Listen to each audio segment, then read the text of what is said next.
Greetings, folks. Chris here, and welcome to yet another on True and Proper's Citizen Carry channel. Folks, it's a sad day for constitutional vigilance, and it's most certainly a sad day for the law-abiding, responsible gun owners of this country, because yet another high-profile corporation and its CEO has decided to turn its back on the Second Amendment to the Constitution of this country in favor of basically what amounts to nothing more than PR. And I'm talking about Doug McMillon, the CEO of Walmart. He recently released a memo to the press, because of course this has to be loudly done, and its employees about changes that they're bringing to the policies involving guns in Walmart stores and ammunition. So here we go. I'm going to read the paragraphs, each of them, and discuss each of them. And I'll try to be as brief as I can. But let's start with Walmart on Tuesday announced changes to its gun sales policies and asked shoppers to stop openly carrying firearms in its stores nationwide in response to the two deadly shootings that were done in El Paso, Texas and South Haven, Mississippi. The company also said that it planned to end the sale of ammunition for handguns and some types of rifles, and it will stop selling handguns in Alaska, the only state where Walmart sells handguns. We know these decisions will inconvenience some of our customers, and we hope they will understand, Walmart CEO Doug McMillon said in a memo to employees. McMillon said that he was a gun owner and that the company remained committed to its long heritage of supporting hunters. There's a big difference between hunters and Second Amendment. Keep that in mind. The company will continue to sell the shotguns and rifles that it carries. After selling through our current inventory commitments, because it's important that they make that money. They feel so strongly about it that they're going to just keep on selling until it's gone. We will discontinue sales of short barrel rifle ammunition such as the .223 caliber and .556 caliber that, while commonly used in some hunting rifles, can also be used in large capacity clips on military style weapons.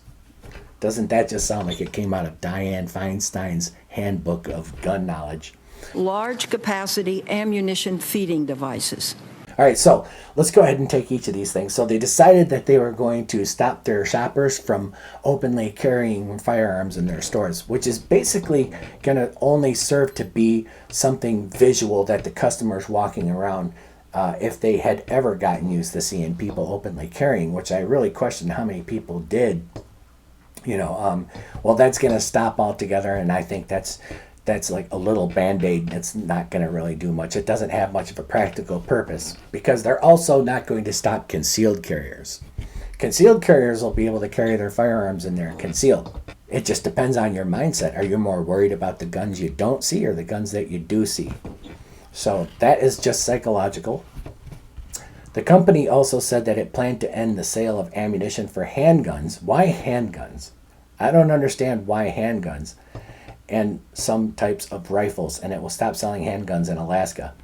But why handguns? Okay, so that's a policy right there that is going to piss off many, many people, myself included. We know these decisions will inconvenience some of our customers, and we hope they will understand. Doug, you basically penalized innocent people for the actions and atrocities of a couple of crazed lunatics. This is not a matter of understanding. This is a matter of you alienating your customer base because of the actions of criminals. What do you expect us to take away as a message? McMillon said that he was a gun owner and that the company remained committed to its long heritage of supporting hunters. The company will continue to sell the shotguns and rifles that it carries. So I'm imagining that Doug McMillon probably has, since he says he has a gun, I'm imagining somebody with a 22 or a shotgun or something like that, basically a FUD, which has absolutely nothing to do with the Second Amendment. Okay, and going on, and this is the paragraph right here where they actually show their hand on their lack of gun knowledge. This is scary because it's actually kind of a snapshot paragraph that resembles very closely how the anti-gun politicians try to form anti-gun legislation or gun control legislation. After selling through our current inventory commitments, we will discontinue sales of short barrel rifle ammunition, such as the .223 caliber and .556 caliber that, while commonly used in some hunting rifles, can also be used in large capacity clips on military style weapons. All right, this is how bad policy gets passed, and this is a very scary example of how politicians actually work. No understanding, just feel good movement.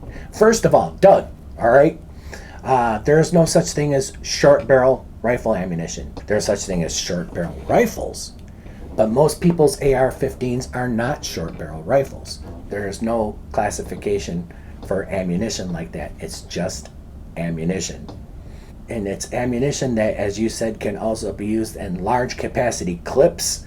That is not true at all. It's called normal capacity magazines. It's not large capacity because it's not bigger than what is considered conventionally normal. You're talking about normal capacity magazines. Clips are a completely different thing, and they are not on most people's rifles today. Large capacity clips on military style weapons, and military style weapons is a media term. It's a term that gets thrown around by the anti-gun politicians. Okay, let me help Doug out with this too. Military style weapons, or assault weapons, or automatic weapons, those three are not possessed by standard civilians in this country. Those are possessed by military and law enforcement. Those weapons are select fire weapons that can go between fully automatic machine gun or semi-automatic. Civilians like myself and most others only have semi-automatic rifles.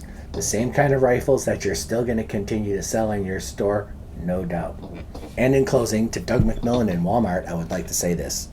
The policies that you've created are driven by a lack of knowledge and understanding about the subject matter that you're talking about, and will do nothing other than alienate the millions of responsible, law-abiding customers that have been coming to your store to buy ammunition and to buy these other things.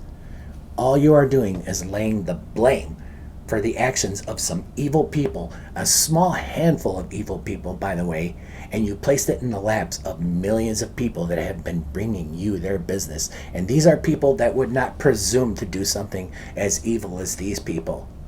And sometimes, Doug, you got to ask yourself the question, when is PR more important than principle? Folks, thanks for watching.